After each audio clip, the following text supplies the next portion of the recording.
사도행전 2장 36절에서 41절입니다. 사도행전 2장 36절에서 41절. 우리 다 함께 같이 큰 소리로 합독하겠습니다. 시작. 그런즉 이스라엘 온 집은 확실히 알지니 너희가 십자가에 못 박은 이 예수를 하나님이 주와 그리스도가 되게 하셨느니라 하니라.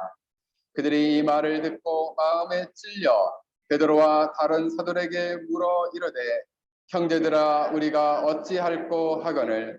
베드로가 이르되 너희가 회개하여 각각 예수 그리스도의 이름으로 세례를 받고 죄 사함을 받으라.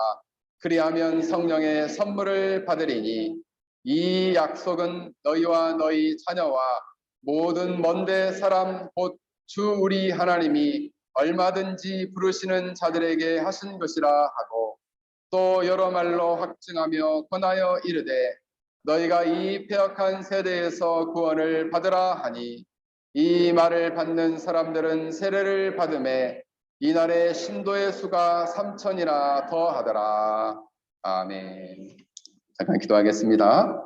거룩하신 하나님, 이 시간 저희들의 말씀을 듣겠습니다. 어린 생명에서부터 장년에 이르기까지 깨달을 수 있는 총명한 마음을 허락하여 주시고 성령 하나님께서 말씀을 밝히 조명하여 주시고 이 말씀이 우리 영혼 가운데 심겨지고 우리의 생각과 우리의 마음과 우리의 의지와 우리의 전 삶과 그리고 전 존재가 변화되는 복된 이 시간 되게 하여 주시옵소서. 성령 하나님께서 장중의 설교자를 붙드시길 간절히 비우며 예수님의 이름으로 기도하옵나이다.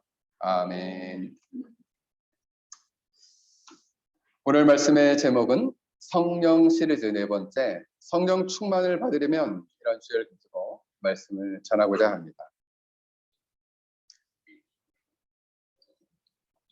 우리가 이제 신앙생활을 하다 보면은 매우 지루하게 느껴질 때가 있어요. 예거나, 그치? 지루하게 느껴질 때가 있어요. 그리고 신앙생활 하는 것 자체가 아무런 재미가 없고 또 행복하지도 않고 그리고 말씀을 들어도 깨달음도 없고 영혼의 깊은 감동이 없을 때가 있어요. 그럼 목사님, 그런 때는 어느 때입니까?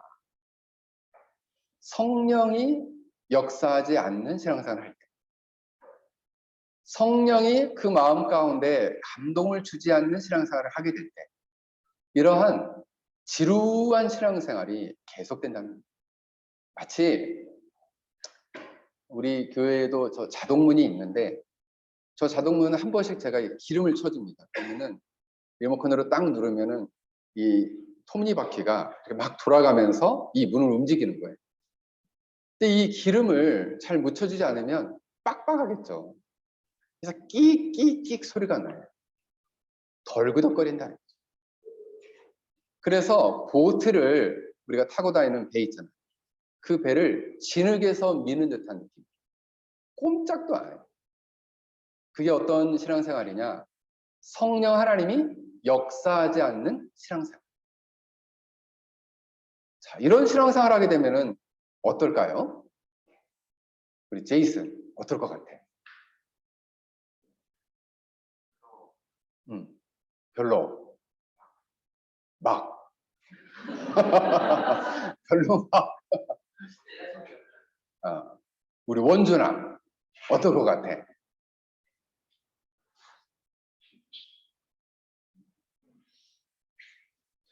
잘 모르겠어. 그래, 우리 유진이가 이제 만절부절 그래, 유진아, 어떨 것 같아? 좋지는 않을 것 같다. 우리 현진이 한번 대답해볼까? 어떨 것 같아? 배드다. 그래. 나쁘다. 그렇지? 그러므로 신자에게 있어서 성령의 역사는 선택적이지가 않고 필수적이다라고 말씀드리고 싶어요. 꼭 필요하다. 없으면 안 된다. 없으면요, 지루해져요. 행복하지 않아요. 신앙생활하는 것이 꼭 자기가 가장 싫어하는 수업하는 것 같아요. 목사님도 수학은 별로 안 좋아했는데 좋아하지 않는 수업을 하는 그런 느낌. 언제 끝나나 이러는 거죠. 예배를 드리는 것도 어때요? 아유, 우리 목사님 오늘 짧게 좀 했으면 제일 좋은데. 제일 탁월한 설교가 짧은 설교인데 이러면서 언제 끝나요? 이런 눈빛으로 막 목사님을 째려보게 되죠. 네. 근데 성령이 역사하지 않으면 그렇게 된다. 오늘 본문을 보면은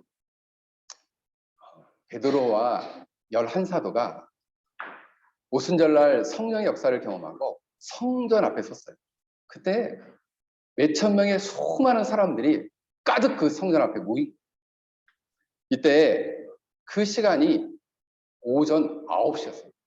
오전 9시가 아니었고 그 시간에 이 베드로가 설교를 하기 시작했는데 가장 먼저는 뭘 얘기를 했냐면 오순절날 성령님이 120명의 제자들에게 역사했는데 그 제자들이 막 외국어로 말한 것은 술 취해서 말한 게 아니다.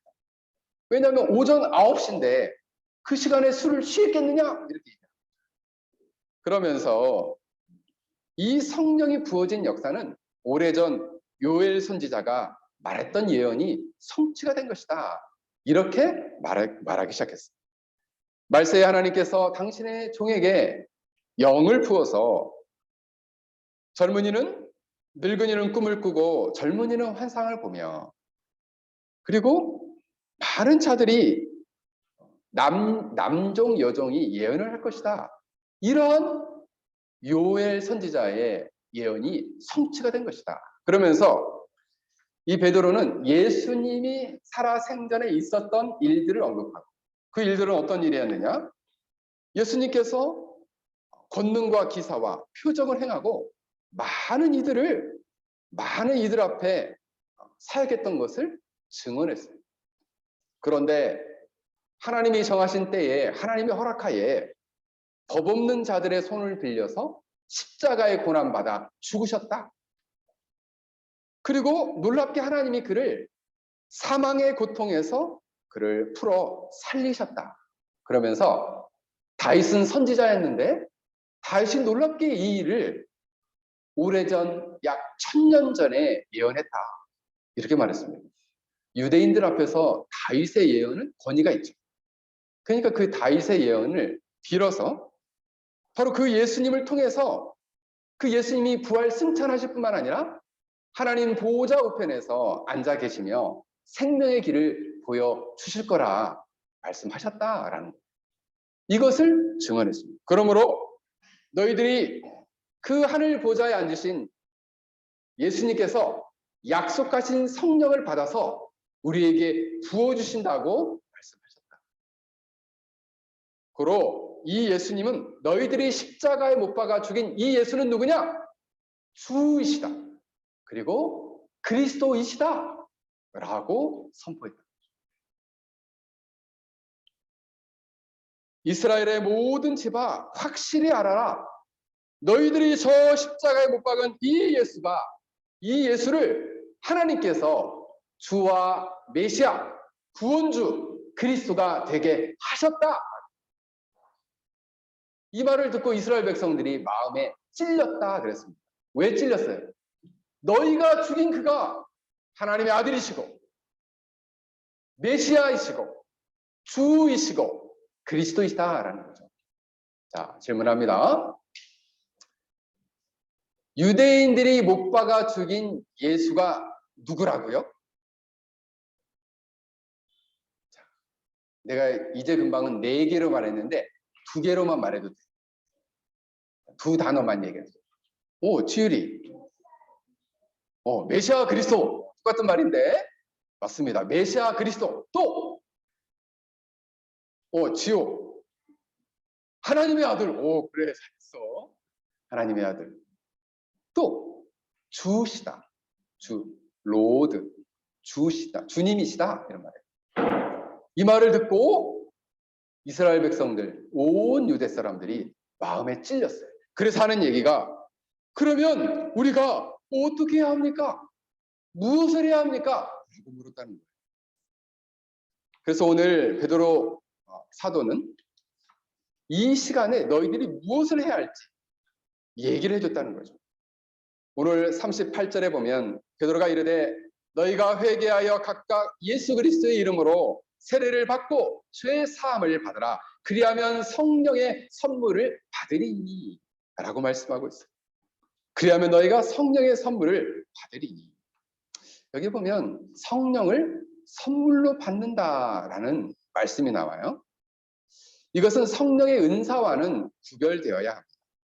왜냐하면 성령의 은사는 성령의 선물로서 주어져서 우리 한 사람 한 사람이 예수 그리스도의 거룩한 몸된 교회를 세우고 각 사람에게 그 성령의 은사를 통해서 봉사하도록 주어진 것이라면, 이 성령의 선물이라고 나오는 이 본문의 선물은 성령 하나님 자체를 말해요. 성령님을 선물로 주겠다 이런 말이에요. 자, 다시 보겠습니다. 누구를 선물로 주겠다? 손. 자, 누구를 선물로 주겠다? 우리 도균이 한번 얘기해 볼래? 도균아, 이제 금방 들었잖아. 모르겠어? 지율이 성령님을 선물로 주겠다. 성령님을 선물로 주겠다. 그런데 여러분, 성령의 선물을 주신다라는 것은 실제로 우리가 죄를 회개하고 예수님을 믿으면 성령님이 우리 안에 내주하시고 충만히 역사하시는데, 성령님을 선물로 받기 위해서는 이 성령님에 대한 올바른 이해를 여러분들이 가지고 있어야 합니다. 올바른 이해를 가지고 있어요. 왜냐하면 선물이라는 것은 받는 사람이 선물 주세요 이런 게 우선적인 거예요? 아니면 선물을 주시는 분이 그래 내가 너에게 선물을 주마 라는 게 우선적일까요? 어떤 게 더 중요해? 현진이. 선물을 주는 분이 우선적인 것이죠. 근데 우리 잘 생각해야 합니다. 성령의 선물을 주신다라고 할 때에는 주권적으로 성령님의 손 안에 달려있다는 거죠. 성령 자신을 우리에게 주시는 것은 성령 하나님의 주권 안에 달려있다라는 거예요. 그래서 성령을 마치 이 마이크를 이렇게 잡고 이렇게 흔들듯이 내가 마음대로 쥐고 흔들 수 있는 게 아니라는 거예요. 그러므로 우리가 한국에서는 이 성령님의 역사를 잘못 이해를 해가지고 어떤 사람의 체면을 걸거나 넘어뜨리거나 아니면 등을 세게 막 두들기거나 어떻게 성령 받으라고 막 등을 두들기거나 또는 말을 갖다가 리을 발음을 해가지고 랄랄랄라 시켜가지고 이 혀를 꼬이게 해서 방언을 받게 해가면 성령이 자동적으로 임하는 것처럼 만든다는 거예요. 그렇게 이야기했어요. 그렇게 얘기하는 사람들이 있다는 거예요. 그러면 성령님은 자동적으로 역사하는 것처럼. 근데 오늘 성경은 그렇게 말하지 않습니다. 성령 하나님이 주권자이시기에 고린도전서 12장 11절에 보면 이 모든 일은 같은 한 성령이 행하사 그의 뜻대로 각 사람에게 나누어 주시는 것이다. 누구의 뜻대로? 성령 하나님의 뜻대로 성령을 나누어 주신다. 주권이 누구한테 있어요? 성령님 자신에게 있어요. 그러므로 성령님을 선물로 주신다라고 할 때에는 우리 영혼 안에 구원이 임하는 것을 말해요. 영혼 안에 구원이 임한 자에게는 성령이 함께 임한다라는 사실입니다. 성령님이 우리 마음에 함께 임하게 되면 어떤 일이 생기느냐면 놀라운 능력이 생겨요. 그리고 마음 안에 용기와 희망을 가져다줘요. 그리고 위로를 가져다줘요. 자, 이제 금방 얘기했어요. 성령님이 잘 들으세요. 우리 마음에 계시면 능력을 주시고요. 위로를 주시고요. 용기를 주시고요. 희망을 주시고요. 어디로 가야 할지 가르쳐주고 안내해 주십니다.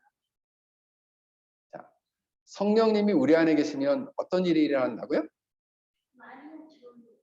이 중에서 한 가지라도 얘기해도 돼. 우리 도연이. 용기를 준다. 하윤이. 능력을 준다. 그렇지. 지원이.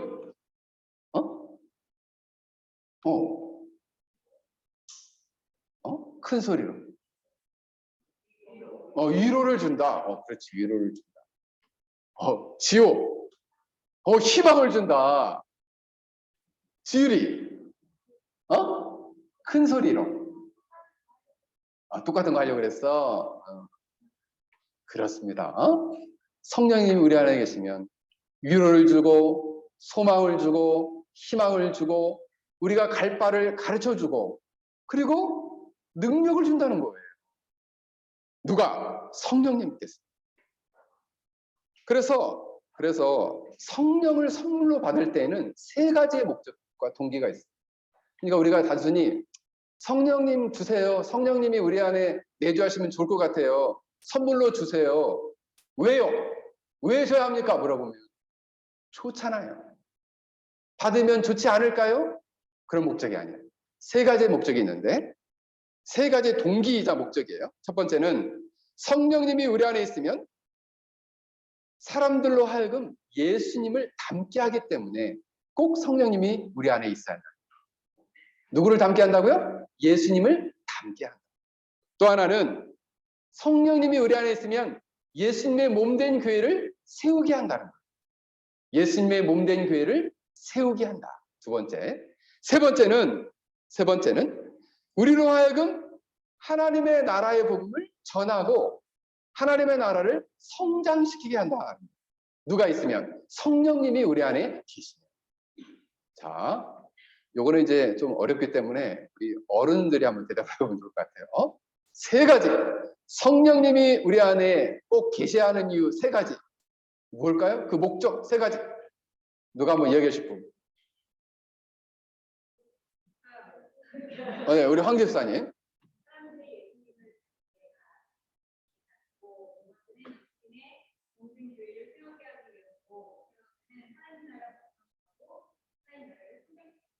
그렇습니다. 할렐루야. 바로 이거예요. 성령님을 우리가 꼭 받아야 되는 이유가 여기 있어요. 그러면 말을 바꾸면 성령님을 받지 않으면요. 예수님을 닮아갈 수도 없고 몸된 교회를 온전하게 세울 수도 없고 하나님의 나라의 복음을 전하고 성장시킬 수도 없다라는 거예요. 그러니 받으면 좋고 안 받으면 할 수 없고가 아니라는 거예요. 반드시 받아야 해요. 구원받은 사람들은 반드시 이 성령님이 내주한다는 사실을 우리는 알아요. 데살로니가전서 1장 5절 말씀에 보면 이는 우리 복음이 너희에게 말로만 이른 것이 아니라 또한 능력과 성령과 큰 확신으로 된 것이니 복음과 함께 능력과 큰 확신과 성령으로 된 것이다. 그런데 여러분 우리가 성령의 하나님의 강력히 우리 안에 역사하기를 간구할 때 놀랍게도 성령이 우리 안에 쉽게 임하면 좋은데 우리 자신을 우리 영혼의 바닥 자체를 보여주는 경우도 있어요. 그래서 어떤 그 청교도는 이렇게 얘기했습니다. 내 영혼의 지옥과 같은 영혼의 고민에 빠지게 하였다. 성령님이 임하기 전에 자기 자신을 철저하게 깨트리고 자기 자신이 어떤 상태에 있는가를 보여줬다는 거예요. 근데 이때 포기하면 안 돼요. 계속적으로 성령님이 우리 안에 내주하시기를, 우리 안에 역사하시기를 지속적으로 간구하며 나아가야 한다는 거죠. 사모해야 한다는 거예요. 어느 정도 사모해야 됩니까? 누가복음 11장 13절에 보면 구하는 자에게 성령을 주시지 않겠느냐 이렇게 말씀하고 있어요. 누가복음 11장에 나오는 말씀은 강청하는 기도거든요. 제발 저한테 성령님 좀 보내주세요. 제발요. 이렇게 강청하라는 거예요. 구하는 자에게 주시지 않겠느냐. 누구를? 성령님을 주시겠다. 안 구하면요. 안 주시겠다는 거예요. 구하는 자에게 주시겠다는 거예요. 그러므로 성령의 선물을 받는다라고 할 때 우리는 반드시 인식하고 이해해야 될 것은 바로 뭐냐면 성령님 자신이 원하는 대로 역사하시지만 주권적으로 역사하지만 바른 동기와 목적이 있어야 한다는 거죠. 뿐만 아니라 이것을 간절히 사모해야 된다. 그러면 목사님, 성령 충만이 임하게 되면 어떤 일이 일어나게 되나요? 성령 충만은 크게 교리적으로 두 가지로 말할 수 있습니다. 하나는 뭐냐 하면 통상적인 성령 충만을 말해요. 우리가 첫 번째 목적이 뭐예요? 예수님을 닮아가는 것이죠. 성령님이 우리 안에 통상적으로 인격과 생활에 역사하게 될 때 이 역사는 조용하게 마치 어제 저는 비가 온지도 몰랐어요. 비가 보슬보슬 내리는 비. 조용하게 내리는 비 있잖아요. 근데 이 성령님이 우리 안에 역사하는데 조용히 역사하는데 천천히 점진적으로 역사한다는 거예요. 그래서 우리 마음을 채우셔서 우리가 삶 속에서 말씀에 순종하도록 바른 삶 속에 하나님의 감동에 순종하도록 한다. 그래서 우리 안에 두 가지의 역사가 있는데, 자 보세요. 신자 마음 안에는 두 가지의 음성이 있다는 거죠. 하나는 뭐냐면 육체의 일의 음성, 육체의 음성이에요. 그래서 육체대로 행하라 라고 자꾸 우리를 유혹한다는 것이죠. 그래서 성경을 보면 갈라디아서 5장 16절을 보면 내가 이르노니 너희는 성령을 따라 행하라. 그리하면 육체의 욕심을 이루지 아니하리라. 이 육체의 일은 음란과 우상숭배와 이간과 술취함과 방탕함에 이르게 한다는 거죠. 근데 육체는 끊임없이 우리에게 소리쳐요. 이대로 행하라. 육체의 일로 행하라고 우리 마음 안에서 끊임없이 우리를 유혹하는데 아니야, 나는 예수님을 닮아가야 돼. 나는 성령님을 따라 행해야 돼.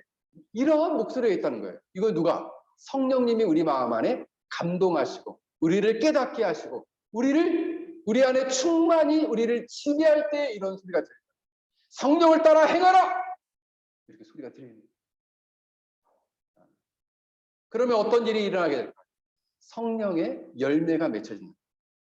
예수님의 형상을 닮아서 성령의 열매가 9가지가 맺히는데 3가지 방향으로 맺힌다는 거예요.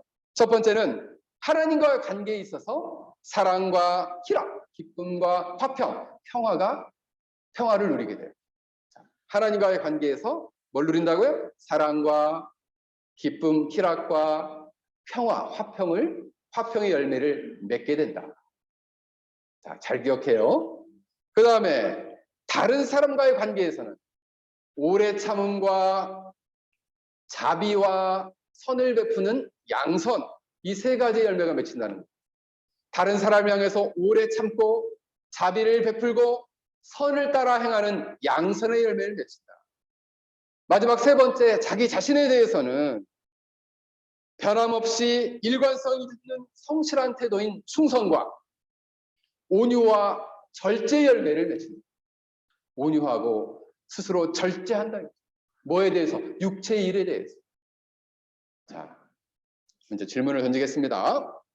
성령의 9가지 열매 중에 하나님과의 태도에 있어서의 3가지는 뭘까요? 하나님에 대해서 가져야 할 태도의 열매 3가지는 뭘까요? 하나만 얘기해도 되고. 그 3개 얘기해봐. 오, 그렇지. 하나님과의 관계에서 사랑, 기쁨, 평화가 있어요. 성령님을 따라 성령님이 내 안에 통상적으로 충만하면 이런 하나님과의 관계 안에서 사랑이 있고요, 기쁨이 있고요, 평화가 있어요. 다른 사람과의 관계에서는요, 오래 참고요, 그리고 다른 사람을 향해서 오래 참고요, 자비를 베풀고요, 선을 행한다. 자기 자신에 대해서는요, 절제하고요, 온유하고요. 또 하나는 충성한다. 그러면 목사님, 이렇게 통상적으로, 그럼 이 통상적인 성령 충만은 우리로 예수님을 닮아가게 하나요? 그렇습니다. 예수님을 닮아가게 해요. 그러면 성령님이 강하게 역사하면은요, 오늘 성령님이 오순절 성령 강림처럼 강력하게 역사하면요, 이것을 성령의 비상 충만이라고 합니다. 비상적으로 충만히 역사했다. 그래서 주권적으로 역사했어요. 누구한테? 베드로나 사도들에게, 또 아나니아와 같은 비사도에게도 역사했어요. 주권적으로. 그래서 이것을 이렇게 표현해요. 성령이 오셨다, 성령이 내려오셨다, 쏟아 부어지셨다, 채워졌다, 이런 표현이 나와요. 성경에는. 이 성령이 강력하게 역사할 때는 성령의 능력으로, 여기 핵심이 있는데, 성령의 능력으로 예수 그리스도를 전하고 그 영광을 드러내고 그리스도의 몸된 교회를 확실하게 세운다. 그러면 이것은 두 가지 목적을 향해 있죠. 예수 그리스도를 전하고 그리스도의 영광을 드러내고 그리스도의 몸된 교회를 온전히 세우고, 이로써 하나님의 나라를 성장시키는 비상적인 충만이 역사입니다. 그러면 이걸 정리해 보면, 통상적인 충만은 우리 자신을 예수님의 형상대로 닮아가게 하고, 비상적으로 강력하게 역사하는 성령은, 성령의 충만한 역사는 거룩한 그리스도의 몸된 교회를 온전하게 세우고 하나님의 나라의 복음을 전하면서 하나님의 나라가 성장되도록 하는데 강력한 힘을 발휘한다는 거죠. 그래서 로이드 존스 목사님은 성령의 비상 충만을 성령 세례라 표현했어요. 이 성령 세례가 역사하면 객관적으로 어떤 일이 일어나게 됩니다. 하나님의 영광과 임재에 대한 감각이 생기고 하나님 영광에 대한 열정이 생깁니다. 또한 하나님에 대한 뜨거운 사랑이 생기고 그 뜨거운 사랑에 대한 증인으로서의 확신을 갖게 된다. 그리고 한두 가지 더 말하자면 환난 중에도 기쁨이 있고 하나님을 경외하게 된다. 이걸 정리해 보면 하나님의 영광에 대한 열망을 하게 된다. 하나님에 대한 사랑으로 충만케 된다는 거예요. 그리고 기쁨으로 충만케 된다는 거예요. 어떤 일이라면 성령 하나님이 강하게 역사. 그럼 이것이 주관적인 특징이라면 객관적인 특징은 외적인 모습이 주님의 형상으로 변화됩니다. 언어의 변화가 있고 권위와 담력이 생긴다, 이렇게 되겠습니다. 그래서 이것을 정리해 보면 이 성령님이 강력하게 역사하면 획기적인 회심의 역사, 회개의 역사가 일어나고, 그 회개의 역사는 그 사람을 전인적으로 변화시키고 주님의 몸된 교회를 온전히 세우고 하나님의 나라의 확장을 위해서 헌신된 삶을 살도록 만들어준다는 거죠. 무엇이? 성령의 비상적인 충만이야. 그러므로 사랑하는 성도 여러분, 우리는 성령을 선물로 받대요. 우리가 매 순간 통상적으로 성령의 충만함을 덧입어서 우리가 예수님의 형상을 닮아가고 성령의 강력한 역사로 말미암아 우리 안에 획기적인 회심의 역사가 일어나서 그리스도의 거룩한 몸된 교회를 세우고 하나님의 나라를 확장시키고 성장시키는데 우리가 쓰임받을 수 있다라는 사실입니다. 그러므로 이러한 성령의 강력한 역사를 우리는 강력하게 구하고 그리고 소망해야 한다는 거죠. 제가 이번 주에 우리 목장 공부, 우리 구역장들하고 우리 소목자들하고 공부를 하면서 제가 저의 자신에게 다가온 말씀이 있어요. 예레미야가 3장 25절 말씀이에요. 기다리는 자들에게나 구하는 영혼들에게 여호와는 선하시도다, 이런 말씀이에요. 구하는 자, 기다리는 자들의 구하는 영혼에게 여호와는 선하시다. 성령을 갈망하면 여호와는 선하셔서 성령님이 우리 안에 강하게 역사하시도록 성령을 부어주신다. 사랑하는 성도 여러분, 여러분들이 이처럼 성령 하나님의 강력한 역사를 갈망할 수 있길 주의 이름으로 간절히 축원합니다. 그렇다면 이렇게 성령 충만을 이룰 수 있는 방법은 무엇입니까? 오늘 이 베드로는 두 가지의 요구와 한 가지의 약속을 합니다. 두 가지의 요구는 뭐냐? 첫 번째는 죄를 회개하라. 너희가 회개하여 라고 말씀하고 있습니다. 여러분, 왜 죄를 회개해야 되느냐? 성령 하나님은 거룩한 영이기 때문에 성령 하나님이 강력하게 우리 안에 역사하기 위해서는 일체의 죄를 철저히 회개해야 된다라는 것이죠. 지성적으로는 하나님, 저는 정말 죄인입니다. 라고 자신의 죄인됨을 인정하고, 감성적으로는 주님, 제가 죄를 져서 너무 괴롭고 슬픕니다. 죄를 슬퍼하고 괴로워하고, 의지적으로는 주님, 제가 이 악한 일에서 돌이켜서 이제 주님 뜻대로 살고자 합니다. 죄를 청산할 수 있도록, 죄를 싹 없앨 수 있도록 저를 돌이켜 주십시오. 라고 의지적인 결단을 해야 된다는 거예요. 아유, 그냥 교회 나가면 죄가 자동적으로 없어지겠지. 안 없어져요. 여러분들이 죄를 결단하고 돌이키고 이렇게 죄를 인정할 뿐만 아니라 죄를 슬퍼하고 그리고 죄로부터 의지적으로 돌이켜야만이 진정한 회개에 도달할 수 있다라는 거예요. 사랑하는 성도 여러분, 사실 이 회개라는 것은 이렇게 죄인됨에도 불구하고 하나님은 나를 사랑하셔서 예수님을 저 십자가에 못 박아 죽이기까지 나를 사랑하셨구나라는 그 하나님의 사랑과 자비에 대한 반응으로서 회개를 하는 거예요. 목사님이 너 왜 회개하니? 목사님이 하라고 했잖아요. 그래서 회개하는 게 아니에요.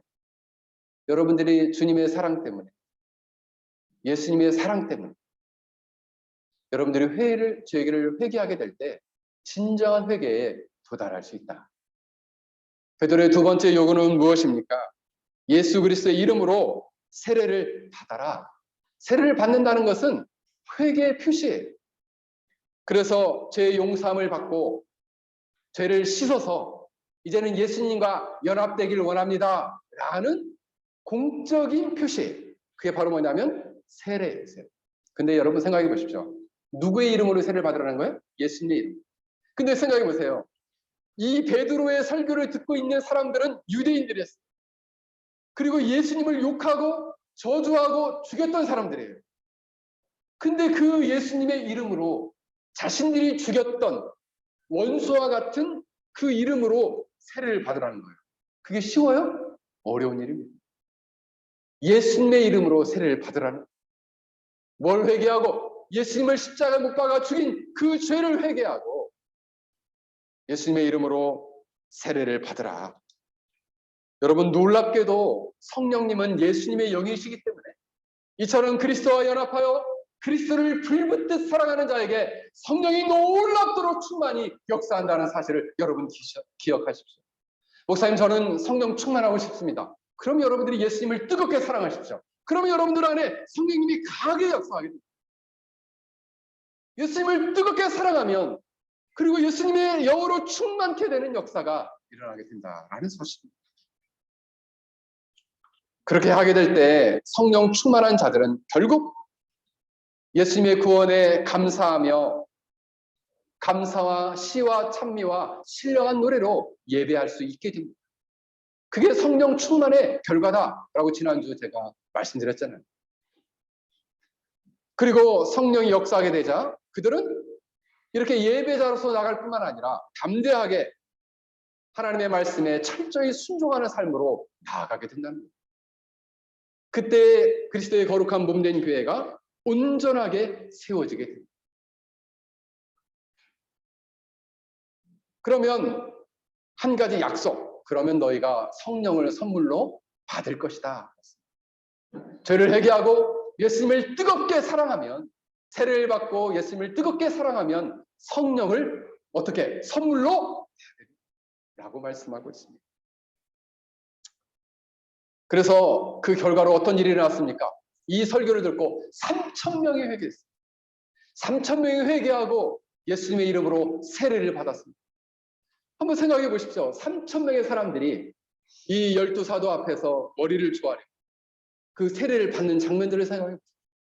오늘 간단하게 말씀했지만 딱 한 줄이에요. 3,000명이 회개하고 세례를 받았다. 3,000명의 사람들이 얼떼처럼 몰려와서 그 강가에서, 그죠? 요단 강가에서 세례를 받는 장면들을 생각해 보십시오. 이런 어마어마한 영적 부흥의 역사가 일어나게 된다라는 것입니다. 어떤 일이 일어나면요, 성령이 역사하게 됩니다. 근데 여러분, 성령의 역사를 너무나 특별한 역사로만 생각해서는 안 됩니다. 선물로 주신 성령은 세 가지 특징이 있어요. 첫 번째는 뭐냐면 회개하고 예수님을 믿고 영접하는 자에게 주시는 선물이라는 거예요. 그래서 예수님을 믿고 영접하는 자에게만 성령님을 주신다. 그럼 저 성령님이 안 계신 이유는 뭡니까? 저 성령님이 꼭 계셔야 되는데 안 계시는 이유는 뭡니까? 죄를 철저히 회개하고 예수님을 진실하게 믿고 예수님을 영접하지 않았기 때문입니다. 그러면 어떻게 될까요? 신앙생활이 지루해집니다. 신앙생활이 아무런 재미가 없어요. 아무런 기쁨이 없어요. 그런 영적인 그런 곤고함이 계속된다는 거예요. 그러므로 반드시 우리는 회개하고 예수님을 믿고 영접함으로 성령을 선물로 받아야 하는 것입니다. 고린도전서 12장 3절에 보면 성령이 아니고서는 누구든지 예수를 주라고 할 수 없느니라. 예수님을 향해서 주님이라고 할 수 없다는 거예요. 누가 없으면 성령님이 없습니다.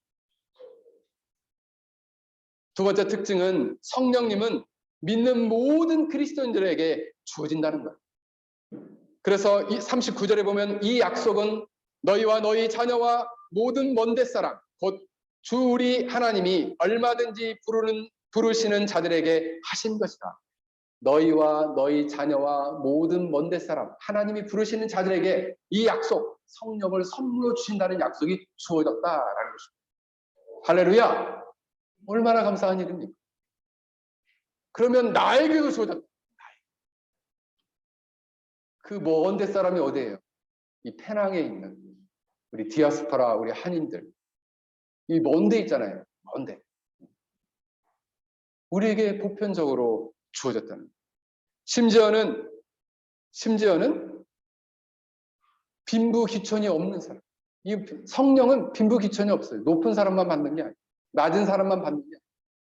하나님이 부르시는 자는 모두 다 선물로 받을 수 있다. 마지막으로 42절에 보면 그들이 사도의 가르침을 받아 서로 교제하고 떡을 떼며 오로지 기도에 힘씁니다. 성령님이 역사하는 곳에서는 말씀을 가지고 역사하는 가르침을 받아. 즉 예수 그리스도의 십자가의 도와 부활을 증언하고 가르쳐지는 곳에 성령님이 함께 역사했던 것을 보게 됩니다. 말씀을 맺겠습니다. 사랑하는 성도 여러분, 저는 우리 페낭 열린교회 성도들과 또 여기서 우리 선생님들을 향해서 제가 가지고 있는 소원은 무엇입니까? 저는 여러분들이 탁월한 신자가 되는 것을 물론 되면 감사하겠지만 그것보다는 여러분 한 사람 한 사람이 죄를 철저히 회개하고 죄 용서함을 받고 예수 그리스도를 구원주로 믿어 그리스도의 이름으로 세례를 받아 그리스도와 연합되어지길 원합니다. 한 사람 한 사람 안에 놀라운 영적인 회심과 부흥이 있기를 원합니다. 그래서 생각 덩어리인 신념이 변화되고 그러면 생각이 변화되고 느낌이 변화되고 행동이 변화되고 우리의 삶의 습관이 변화되고 우리의 인생이 변화되게 되는 것입니다. 이런 놀라운 영적인 변화와 회심을 경험할 수 있기를 주의 이름으로 간절히 축원합니다. 오늘 말씀을 생각하며 우리 함께 같이 기도하겠습니다. 우리 안에 이처럼 놀라운 영적인 변화와 은혜를 주시도록 그리하여 우리의 생각과 우리의 신념이 변화되고